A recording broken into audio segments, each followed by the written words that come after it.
Hello, everyone. On behalf of AAE board member and Director of Professional Development, Alicia Scott, it's my pleasure to welcome you to another webinar hosted by the American Association for Employment and Education as we continue to support pre-K through 12 educator preparation, recruitment, and retention. Thank you for joining us for today's topic, 5 tips for a successful first year of teaching. My name is Tim Newbert and I serve as AAE's Executive Director. Please allow me to cover just a few housekeeping matters before we begin. This webinar is being recorded and will be made available to AAE members as well as non-members who registered for it.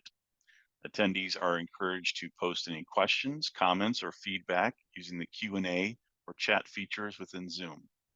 If you do not yet have AAE membership, please visit our website, aaee.org, to learn more about our activities and resources.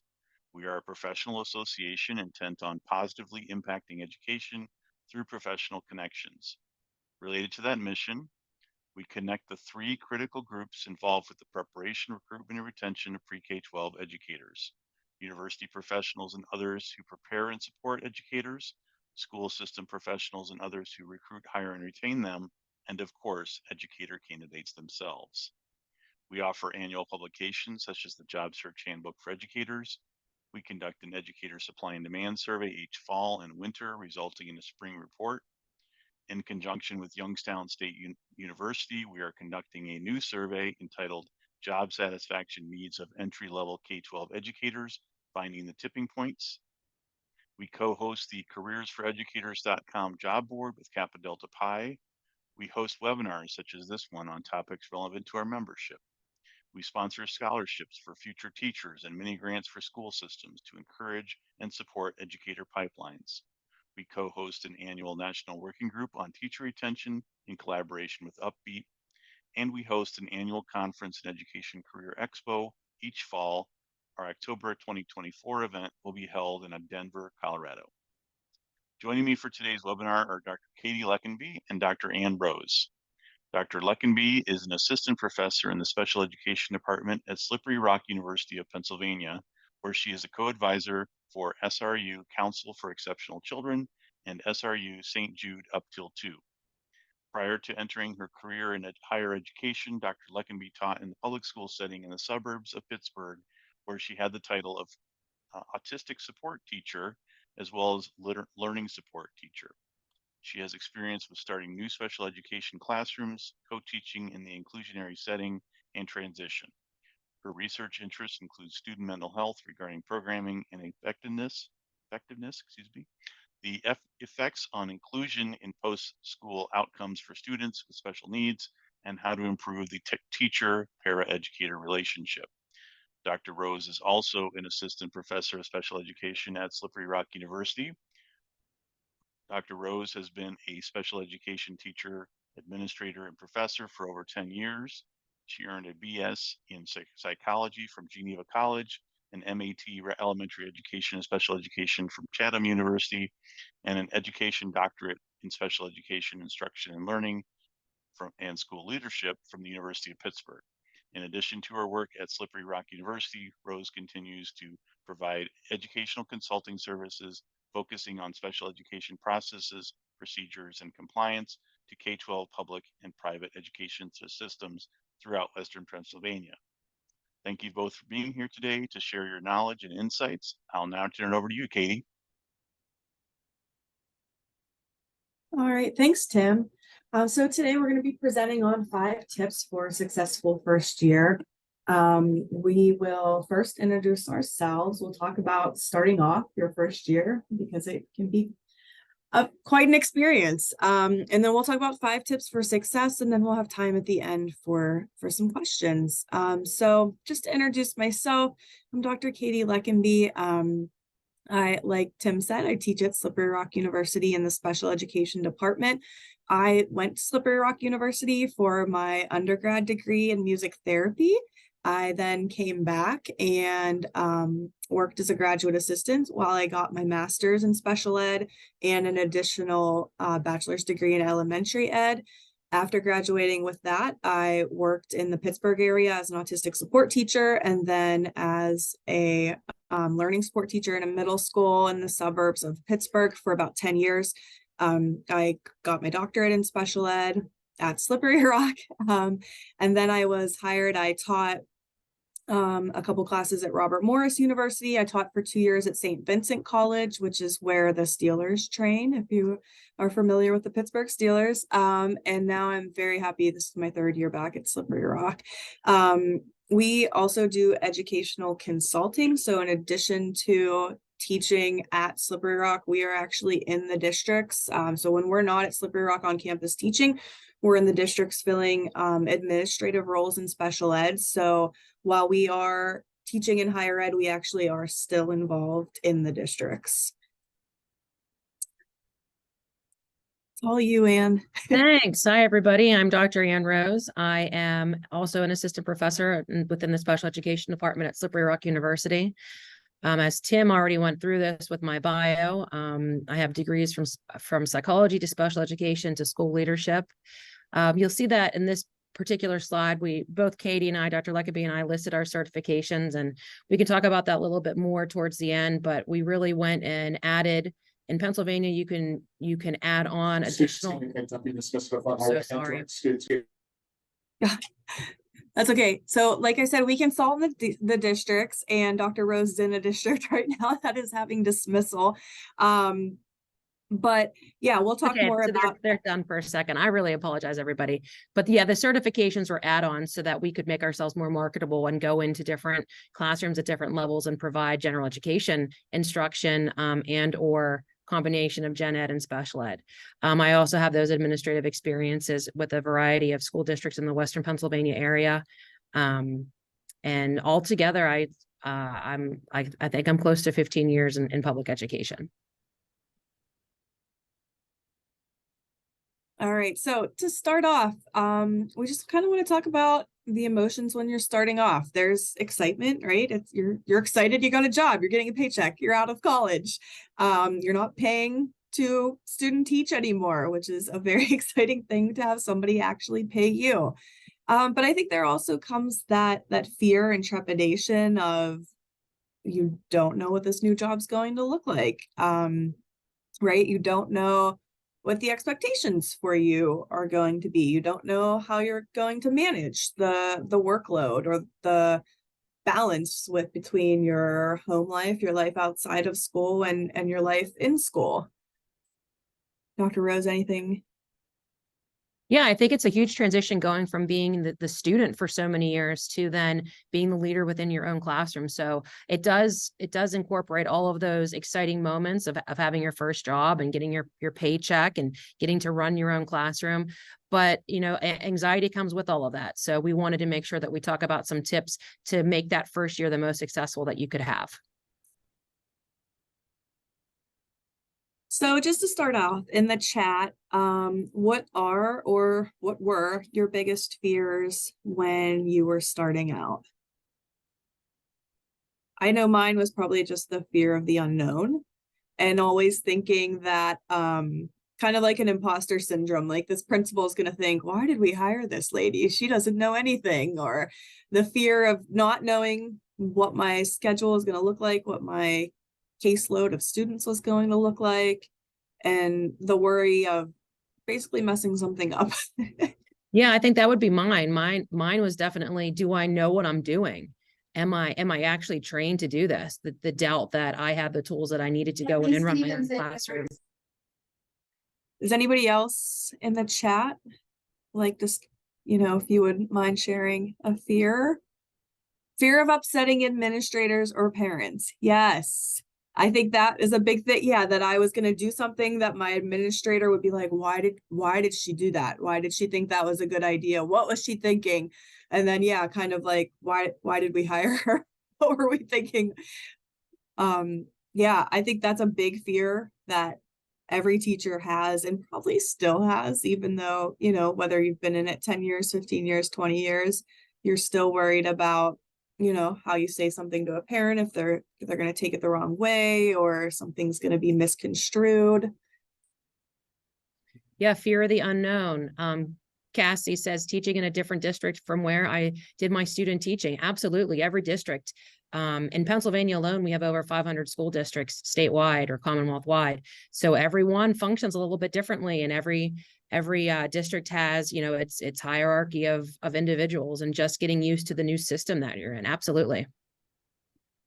Yeah, and I think one of these tips will be great for that, for being in a different district. And yeah, I know even for myself, when I left St. Vincent College and came to Slippery Rock, that was it was still teaching in higher ed. I was still teaching a lot of the same classes that I teach now, but just like Dr. Rose said, the whole hierarchy of who do I go to for this, or who do I talk to if I need pens ordered, or I need tape, or, if I need my schedule changed, who do I talk to? Who's in charge around here? Yeah.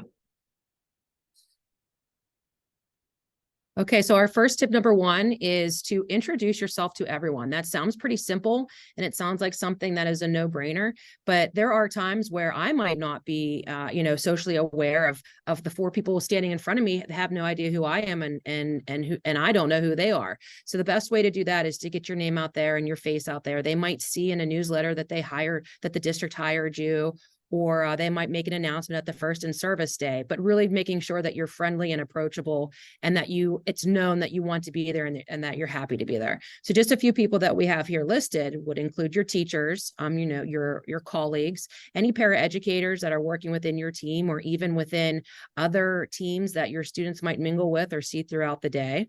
You definitely want to introduce yourself to any administrators that come across your path, because your building principal is going to know you, or your hiring administrators are going to know you, but someone from the middle school might not if you're working in an elementary building, and so forth. Office staff is going to be a big one, because most likely they're the ones that you go to when you need pens, or when you need the Post-it notes, or you need extra folders for your students. And they're going to be the ones that are going to help you behind the scenes a lot with, okay, I can't figure out this copy machine. Who out there is able to do that for me? Or I need this laminated. Who knows how to run this laminator? So office staff is a huge a pool of people that will end up being, they'll end up being advocates for you. We have the custodial staff listed, because they're the ones that are in your classroom every day after school, making it clean and nice and tidy for the next day, for the next morning. If you need a larger garbage can, if you have a couple extra desks, or you need a couple extra desks, the custodial staff has their hands in a lot of different things that you might not necessarily think of or be aware of. And then the cafeteria staff is another one. So one of the things that I had to learn was, how do I buy a lunch as a teacher? What does that look like? And the district, the high school that I worked in, actually had a back alley, not really in the alley, but behind the cafeteria, that the teachers got to go through and get their lunch ahead of the students. So I didn't have to wait, and we didn't have to wait in line with the students. But then there are, teacher accounts, and all these different things that you're able to do. Like I used to do donut Fridays for my students as part of PBIS, and I was able to order the donuts through the cafeteria because I talked to them every day, and I got to know them and built that relationship. So just introducing yourself to everyone is huge, so that you know who they are and they know who you are, because it really is a team of people from 7 a.m. until 3 p.m. or whatever your hours are, from the smallest thing of needing pens and Post-its to extra garbage cans or whatever it might be. No position is too big or too small. And Tim, you make a good point. You don't know who, maybe the secretary actually lives next to a kid that you have in your classroom, and she grew up and she knows that family, and she can tell you, like, I know this family. I know that they're probably maybe not going to answer an email or a phone call, or, Billy might not take that home. You need to really make sure you follow up with them, or it can really give you insights into the family, into the community. If it's not a community that you live in, a lot of times the office staff, the custodial staff, the paraeducators, a lot of them usually live within that district. So it can give you great insight on things that are going on in the community, or families, or your students. Yeah, great point, Tim. And who's connected to who. So-and-so is actually Johnny's mother's sister's brother, or whatever it might be. And so you'll want to keep that in consideration in conversation. Yeah. Our next tip is, again, might seem something that, you might take for granted, but being approachable to students and staff. So making a very intentional effort to say good morning, say good afternoon, say good evening before you leave for the day to the office staff, the custodians, the school nurse. Again, because those are all the people that you want to have in your corner, right? If you're not feeling good, you want to go to that school nurse and hope she'll give you some ibuprofen. If you are pregnant and you're watching your blood pressure, maybe you go to that school nurse and she takes it for you every day to help you kind of track that. Maybe that cafeteria worker sees that you're pregnant. I say this from experience, and is like, oh, honey, we have this today. Do you want to eat this? So really being approachable to everyone, students and staff, giving people compliments, something as little as you walk past a teacher's room. Oh, I really like your bulletin board, or I really like the way you decorated your classroom, or I like your twinkle lights that you have. It makes it feel so warm and welcoming.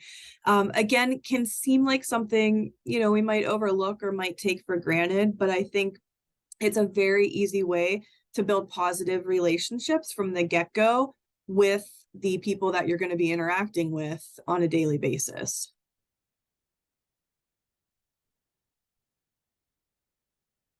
One other thing I wanted to mention about the previous tip real quick is that kids can see this as well. Kids can see when adults interact with each other and when adults are friendly with each other, and when there's like a true kindness happening. When you say hi to whoever it is, in the hallway who might be pushing a cleaning cart or something, and they see that and they gravitate to the people who are kind and friendly to, once again, from the highest level to the, I hate to say lowest level, because it's really not, but, to the biggest position to the smallest position. So it's a nice way to represent yourself to the students as well.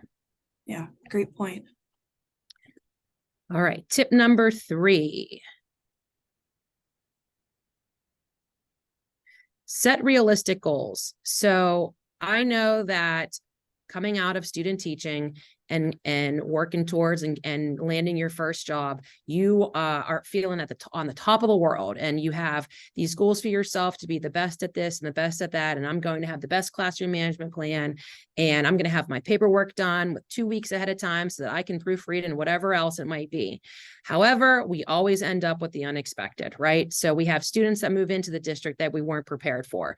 We have a stomach flu that's going around and wipes out half your class, and then you come back and your other class is out. Whatever it might be, you have to remember to give yourself grace in those moments, that it's not going to be perfect, that your first year is probably going to be the hardest, and that you're going to be putting in extra time and extra energy, and you're going to feel beat up sometimes. But the important thing to remember is that progress is what's important over perfection. And what we do as a profession is a practice, just like doctors practice medicine and lawyers practice law and so forth. Teaching is a practice, and the whole point is to get better and better and better with each year. And so just making sure that your goals are realistic and that they're smart. So Dr. Leck, have anything to add? I was going to say, along with giving yourself grace, I think as a teacher, we are very prone to making our lists and checking them off. And I even see this in our undergraduate students. It is just like something that is ingrained in that personality of a teacher, that we are list makers and we check them off, and we hold ourselves, I think, to very high standards of things that we want to accomplish. But I think it is very important, again, to set realistic goals, and then to know that if you don't achieve that goal, that's okay.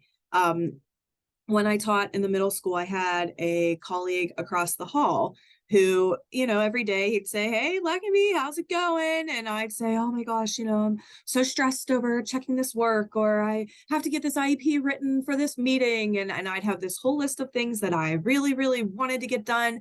And he would always say, "Well, the great thing is you have 150 more days to get it done." And then the next day he would say the same thing. "Well, the good thing is you have 149 more days." And so when he said it like that, it really put things into perspective that, yes, I made this Post-it with 10 things on my to-do list. And if I don't get all 10 done today, it's okay because I'll be back tomorrow and I'll be back the day after that. And I'll be back the next day. So really keeping that in mind that yes, we want to check all those things off our list, but during your first year, it really is important to give yourself grace, because I'm sure like a lot of us in your first year of teaching and being in the schools and you're around all of those germs and the kids, we tend to get sick a lot the first few years when we're teaching full time. So it is very important to give yourself grace during those first couple years. It makes you more relatable too, especially to kids that struggle. Yeah. If you failed everybody has failed something in life. And when you're able to talk about that and connect with them on it, whether it's a test or a course or whatever, they can relate to you and you can relate to them and get them through it. So. Yeah. And showing your students that we're not perfect. None of us are perfect. We all make mistakes. We all have things we need to work on or improve or things we don't get finished. And so, if you have that student that's really beating themselves up because they didn't finish the math assignment, showing yourself that, we're not perfect. We'll be back tomorrow. We'll finish the math assignment then. So tip number 4, failing to plan is planning to fail. So one of the biggest things with being a teacher, I think, is staying organized. It is of the utmost importance. And just some tips to help you stay organized. One, picking a day of the week to write lesson plans. I used to like to write mine Thursday afternoons because then I had Friday if I needed to change anything. I had Friday to make my copies, prepare my materials, because then I knew what I was going to be doing. So Thursday was kind of like my day on my calendar that I would write my lesson plans. And again, maybe I'm sick on a Thursday, right? And I can't get them written. That's okay, right? At least having the plan and the intention to stay organized is what's important. Having a sub binder available before school starts, or at least during the first week of school, is very important, because you don't know when you're going to get sick, right? You don't know when you might be called into a meeting with a parent and you are taken away from your classroom. So having a sub binder. One of the biggest tips for making a sub binder that I can share is usually before school starts, during those in-service days, you're getting all of those papers, right? Here's everybody's phone number. Here's the map of the school. Here's the emergency route that we take to exit the school. Here's all of the things they give in the beginning of the year. I would always photocopy all of those and put them into my sub binder. So I'm already getting them at the beginning of the year. I don't have to go and search out anything in particular. The school calendar, the school schedule, putting all of that as you receive it into your sub binder. Emergency folders are also something that are very helpful. And I don't think I did this probably until about my 5th year of teaching. I had 1 child at the time. I have 3 now. But at the time I was also taking care of my grandfather, who was in his 90s and was passing away. So I would get calls in the middle of the night from the nursing home that this was it and I needed to come and see him. And so I didn't have plans written. I didn't have sub plans written. I didn't have anything planned. And so that school year, I made 5 folders, and I called them emergency folders. I numbered them 1 through 5. And in that folder, I had everything that a sub would need for the entire school day. And everything in there wasn't dependent on the students having learned something in the past. They were all kind of independent activities that didn't they didn't require any prior teaching or prior knowledge. But I had the entire day planned out, all of the materials in that one folder. And so I had a little note taped on my desk that said emergency folders in bottom right-hand drawer. And so when I would call off then, for my grandfather, I was able to say, use emergency folder number 1. And I didn't have to write any lesson plans. And that peace of mind was huge. And you don't know what's going to happen, right? You get up in the morning and your car won't start. You're all dressed, you're ready to go, but your battery's dead or you have a flat tire. you don't have time to run back in the house and try to whip up some type of lesson plan for a sub to be able to follow. So having those emergency folders is very, very, very helpful to be able to say, use folder number 2. I know that there's a Scholastic News in there, and there's some math games, a math bingo game, or some kind of, activity, a link to a Kahoot or a Quizlet or something that students can engage in. But it'll make you be much more relaxed and able to concentrate on what you need to concentrate on. So like when I needed to call off to be with my grandfather, I needed to be with him. I didn't need to be, worried about writing lesson plans. So emergency folders is something that is very, very, very helpful, and gives you peace of mind, so that, if you're sick, the last thing you want to do is, which I'm sure Dr. Rose, you've done a million times, and so have I. You're laying in bed feeling like you're on your deathbed, typing up lesson plans to email to the secretary so she can give them to the sub when they come in for the day. So I would say emergency folders is probably one of my biggest tips to helping you to be planned out and be able to call AAA and fix your tire or get a new battery without worrying about what's going on at school that day. Dr. Rose, do you have anything? Yeah, I was just going to say, and you get better at it every year. You get better at figuring out what works. You figure out what doesn't work. You get more organized. You change your style of organization. It could be whatever it is. You're going to continually get better and better each year. So I know that I buy a planner every fall, every August when school's about to start. I buy, a cute one with flowers on it, or I've spent money on ones that have my name, across the top or whatever. And you know what happens to those planners every year? They go on my bookshelf. I don't use them because my organization is technology. I have Google Calendar, I have a Microsoft Calendar, and that's what I use. I have my email pulled up.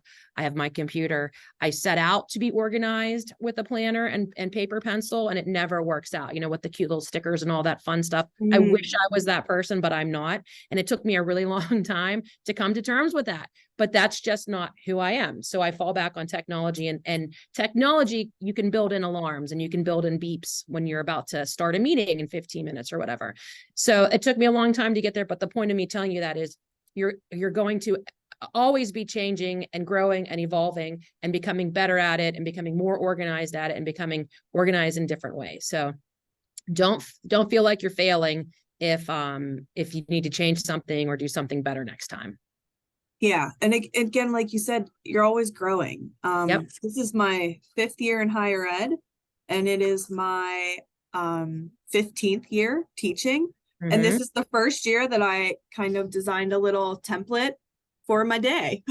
It took till this long for me to design a template to go, oh, okay, I can jot down little notes and kind of like have a lesson plan for what I'm teaching. But again, like a daily storyboard. Yeah. But it took 15 years. So again, giving yourself grace is going to be really important because we're not perfect. We make mistakes. We're learning. And like Dr. Rose, I like how you said it's a practice, right? We're practicing educators. It's not going to be perfect right off the bat. No. And you'll find people that inspire you to do things differently, and maybe they have a better way of doing it. So Dr. Leckenby and I, our office are adjacent to each other. And when we're lucky to have schedules where we're at the university together, she does things that I'm like, wow, I would never have thought of that. That's awesome. And, and she inspires me to try things differently and incorporate different techniques and different organizational skills and different ways to present information or whatever it is. So you'll find those people as well that are within your sort of group that you create for yourself and in your school system, in your school building, that are going to help you with, figuring out the best measures to get things done. Am I tip number 5? I think I am. Yep. Okay. So the biggest thing, I'm speaking from the lens of a special education teacher. With all of our paperwork, with all of our IEPs, with all of our meetings that we have to go through, with working with some of the most difficult students in terms of academics and behaviors, avoiding burnout is a huge thing for me, and for things for topics that I share with my pre-service teachers and my novice in-service teachers, is to avoid it. And ways that we can do that are, number one, by self-care, incorporate it into your classroom routine. And Dr. Leckenby does a lot with mindfulness and the Calm app. And so I'm just going to talk about my perspective of this particular tip, and then I'll hand it over to her. But just self-care and making sure that, if your day ends at 4 o'clock and you have a couple things left to tie up, like a couple loose ends to tie up after your technical day ends, take care of those, but limit yourself. I'm the kind of person where I can allow my work to get out of control, and I could be emailing and doing things until 11 o'clock at night, midnight, and then do it all over the next morning, getting up at 5 and going in and all of those things. So just making sure that you give yourself reasonable limits and reasonable boundaries that don't create expectations from colleagues, from administrators, from parents that are going to really, you're out for your family member's birthday dinner and someone's expecting you to respond to an email, and you just have that pit in your stomach where, like, if I don't do this, then someone's going to be disappointed in me. Just do not create those patterns or those routines to begin with, and make sure that you're taking care of yourself and you're giving yourself that time and that flexibility to have your professional life and your personal life. The Calm app is one, and I'll let Dr. Leckenby talk about, and then the Insight Timer. Do you want to talk about those, and then I can Sure. kind of dovetail in?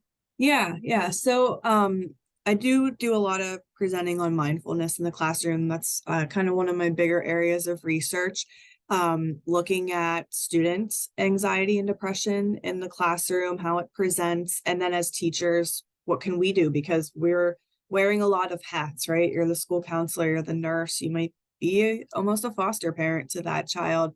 And that can really weigh heavily on you day in and day out. That can be very hard.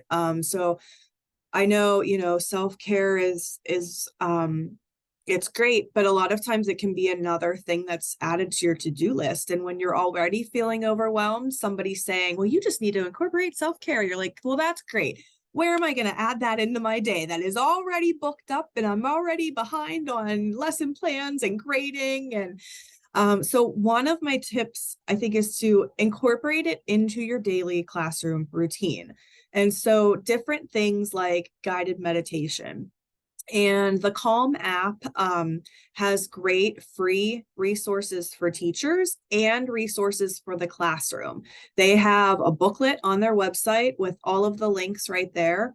And so even in my college classes, we usually start the class with a guided meditation, just something as simple as 3 minutes. We dim the lights, we close our eyes. I do a guided meditation, so it's not silence, it's not awkward, and that the voice on the guided meditation just guides us through maybe taking some deep breaths or doing some progressive muscle relaxation where we tense our shoulders and then relax them. But that's also a great way for me as a teacher to kind of take a minute to close my eyes, take some deep breaths. And so I kind of, I'm not thinking anymore about the traffic that I got stuck in or dropping my child off at the sitter or how I was running late for work. It gives me a couple minutes as the teacher to kind of recenter, refocus, and get more ready to teach my class so that I can be more present in class. It also helps my students because as a college professor, it's a big campus. They're coming from all over. They're coming from a class that maybe let out late. So then they're all stressed and worried that they're late for class. And it gives everybody a couple minutes, just take a couple breaths, refocus, recenter, and be more ready to be present in class. So incorporating these mindfulness strategies into your classroom routine will help you as the teacher and help your students. Another thing that I do in my college classes is gratitude journaling. And there is a lot of research that shows that it strengthens your immune system, helps you to be more optimistic, helps you to see the positives in life. And so that's something I do at the end of the class period. And it takes 3 minutes. We do it together as a class. So I usually, if you're older like Dr. Rose and I, or you remember getting the test booklets at college for exams, like those blue exam booklets that were just a mini notebook. I actually give that. We don't really use them anymore since all of our tests are online. So I give those to our students and I say, this is your gratitude journal. You can write in it. You can draw pictures in it. I'm never going to collect it. I'm not going to look at it. But at the end of class, we'll stop 3 minutes early and you can jot down things that you're grateful for. And so I do that with my students. And sometimes I'll kind of do a think aloud and I'll say my things out loud because I want them to know that practicing gratitude, it doesn't have to be something huge, like I won the lottery or I'm going to the Caribbean next month. Practicing gratitude can be something as simple as I made it to class on time today. The sun is shining, Or I made it to class. Yeah, I came to class today when my roommate was still sleeping. I am meeting my friend for lunch today. I'm excited about that.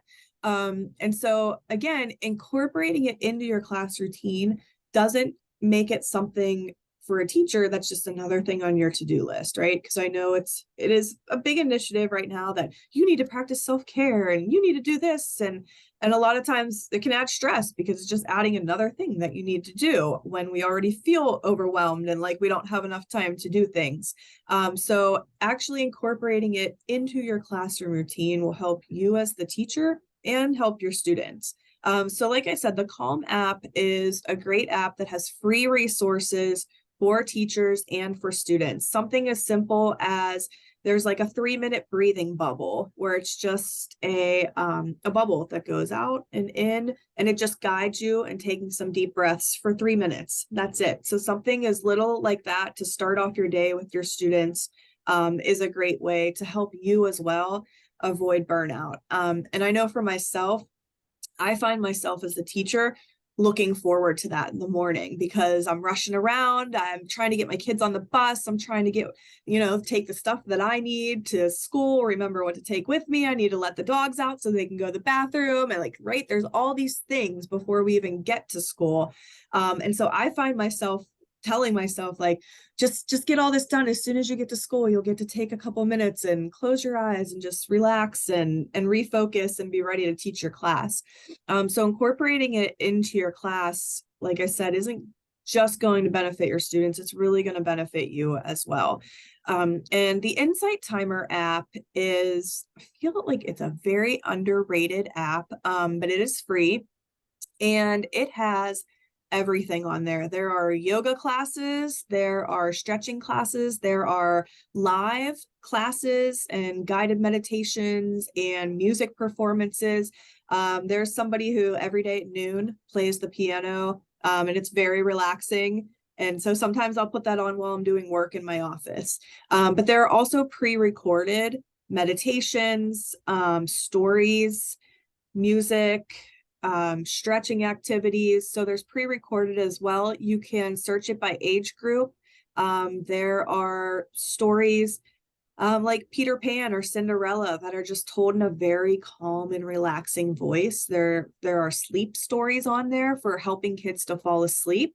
But those are things that you could play in your classroom that, you know what, we're just going to listen to chapter 1 of Peter Pan today, and we're going to sit and relax and just listen and enjoy. So again, another free app that is very helpful. And I wanted to say, Dr. Rose, how you had said, right, being a teacher can be hard. You're trying to keep your administrators happy, trying to keep the parents happy, you're trying to keep the students happy, you're trying to keep maybe the other teachers that you work with happy. So it can be a tough job to feel like you're trying to be everything to everyone. And I think one of the good tips is to not take things personally, which is hard when we're a teacher because we get into this because we care about people, right? We care about our students, we care about their families, we want to see them successful, we want to see them do well. We're emotionally invested, right? So not taking things personally, I think, can be very difficult. But reminding yourself that, you know what, maybe that mom who wrote me that nasty email is going through something right now at home that I don't know anything about. Or maybe that teacher who, It's kind of nasty or isn't always helpful or just kind of rolls their eyes when you ask them a question. Yeah. Yeah. Maybe they're going through something that I don't even know about it, and it Usually has a nothing to them do. problem, not a me problem. Yeah. Yeah. So One of not the things, taking things personally. sorry. No, go ahead. One of the things I want to do to connect to avoiding burnout, and tip number 5 is going back to the idea that when you fail to plan, you plan to fail. I find myself, if I don't plan out or I don't pre-plan something, it increases my stress level, like I'm sure it does with everybody else, and adds to that feeling of being, feeling burned out. So if you are planning ahead of time, or even if you think about planning ahead of time and you get yourself one step closer, that's going to help avoid the burnout as well. And it might not be, you might not be a calm app person. You might not be a meditation person, but if you like to go get your nails done on Saturday and that's something that gives you 45 minutes of peace and quiet and relaxation, that's self-care. If you go home and you just want 30 minutes of silence, or you put on your favorite show or whatever it might be, as long as it's something that's healthy or unhealthy in moderation, whatever that might be, a glass of Cabernet, whatever. Those are all acceptable, and all ways that you can take care of yourself, and really about relaxing and unplugging for a period of time. And there was another thing, Dr. Rose, I wanted to say, how you said about like setting the boundary from the get-go, right? About not answering emails right away at like 11 o'clock at night. One of the things that we because this job can consume you. Yes. Yeah. One of the things that we tell our college students a lot, and I know people might have varying opinions on this, but one of the things that we tell our college students is don't give your personal cell phone number to the parents. Gosh. Mm-hmm. We know you want to help. We know, and I've had parents who have said, well, last year's teacher, I would just text her if there was an issue. Just give me your phone number. I'll just text you.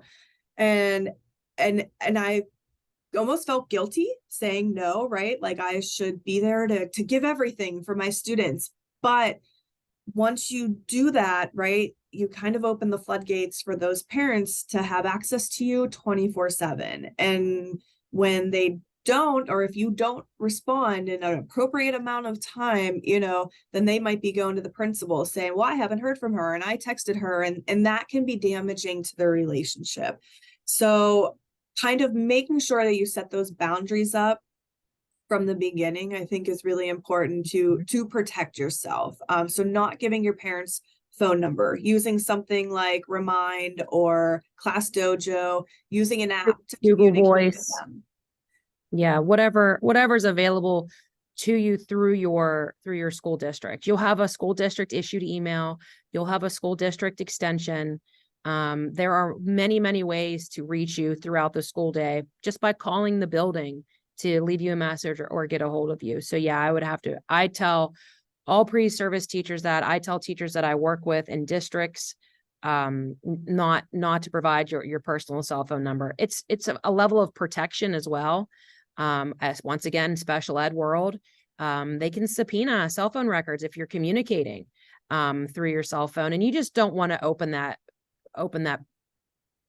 Pandora's box to what that might bring, or that parent has now given it to everybody on the high school football booster parents, whatever committee. And now you have constant text messages. It's Sunday afternoon. You're trying to make a pot roast for your family and you're bombarded with 16 text messages that don't have anything to do with what you're doing on a Sunday.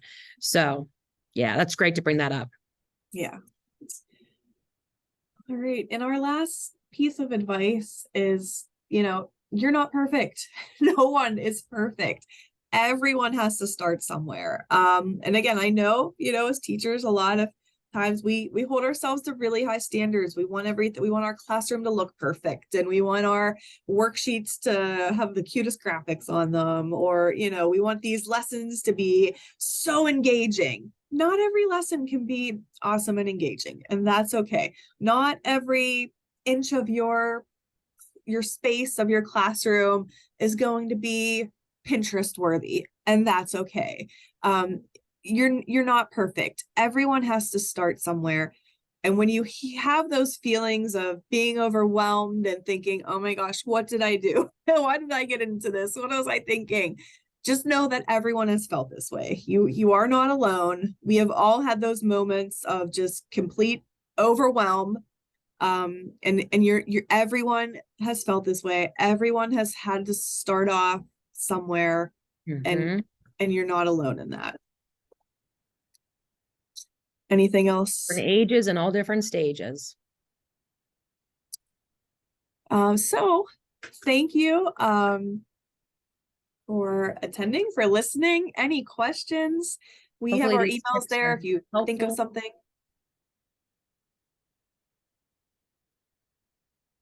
Thank you both so much. Great tips and insights. And I didn't see any questions come in along the way. We had a few friendly comments and appreciative comments, but no questions that I've seen. So folks, last opportunity here to post any questions in the chat. But again, I want to thank Dr. Rose and Dr. Leckenby for their time today and their presentation. Thank you. Thank you for having us. Yeah, We thank enjoy you. doing this. Excellent. All right, well, we'll call it a wrap. And so thanks again, everyone, for attending. And thank you again, Dr. Leckenby and Dr. Rose. Thank you. Thanks, Tim.